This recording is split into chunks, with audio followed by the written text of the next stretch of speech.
So tell us how you got involved with this project.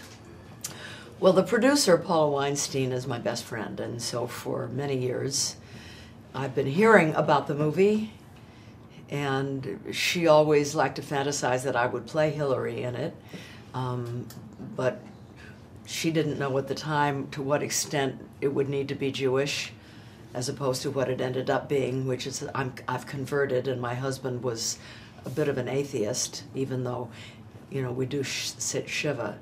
But I've known about the project for a long time, and when the time came that they were casting it, I said, well, I want to audition for it because I really want the part. It's unusual for an older woman to be able to play a character like this who's fun and funny and loving and sexy and all those things. You know, she's a well-rounded character, both figuratively and literally. She's a dynamo. Yeah. So what is the overall dynamic of this family? Well, it's a dysfunctional family, pure and simple. You know, I think a lot of families can identify. It's not a psychotic kind of dysfunction, but they all have issues on their own and with each other, and they haven't spent a lot of time together for a long time, and so suddenly the mom insists that they spent these 7 days sitting Shivah together, and so everything erupts. But at the same time, woven into the humor involved in that is a great deal of pathos.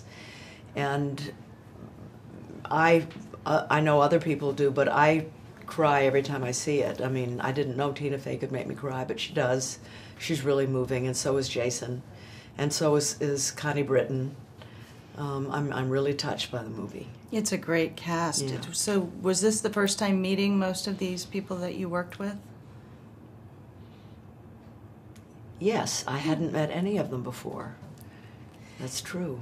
And how was going from book to screen, and having Jonathan Tropper be the screenwriter as well? Was there still room for improv? I understand there was some improv on the set. Was that new to you?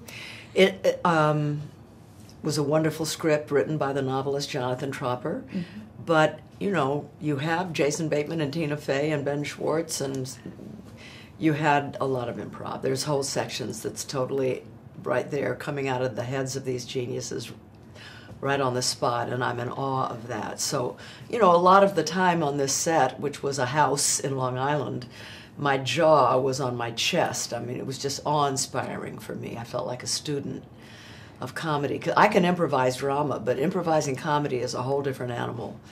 And you're either born with it or you can't get it. You can't learn it. You can hone it and make it better, but if you don't have that gene, you just don't, and I don't. No. So it was a big learning experience. Why do you think that families make for such good storytelling? Because it's so identifiable. Families are so identifiable. People who've seen the movie come out and they say things like, I'm going to go call my family, or I want to see my sister, or it makes you want to reconnect with family, because with all our flaws and faults, we are the ones in each other's lives that will never go away, and we can heal, and we can help each other heal. Did you bring any personal experiences into your role? Well, you know, my character has written a book 25 years earlier about parenting. It's called Cradle and All, and it became just about as famous as Dr. Spock's book. And I use my own children a lot as examples in the book. For example, I write about the fact that my youngest son masturbated with an oven mitt. Well, needless to say, my children don't appreciate the fact that I sort of have porous boundaries and too much information is shared. I identify with that, and my children would tell me that I have a problem. The same thing. I tend to talk too much. I tend to give away too much information.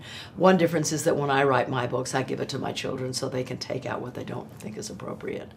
They protect me from myself. Let's talk about working with Shawn Levy.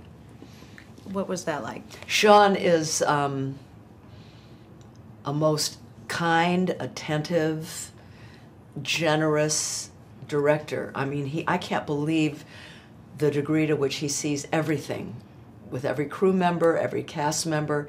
If somebody is kind of off or not happy, he picks up on it, he hones in on it, he goes over, figures it out. He's just really, really kind and really thorough and interesting and good to work with.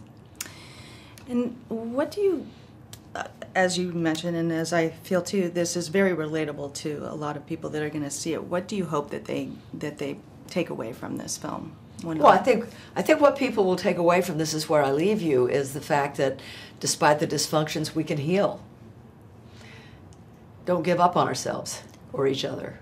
That's great. Yeah. Well, thank you so much. Thank you. That was fantastic.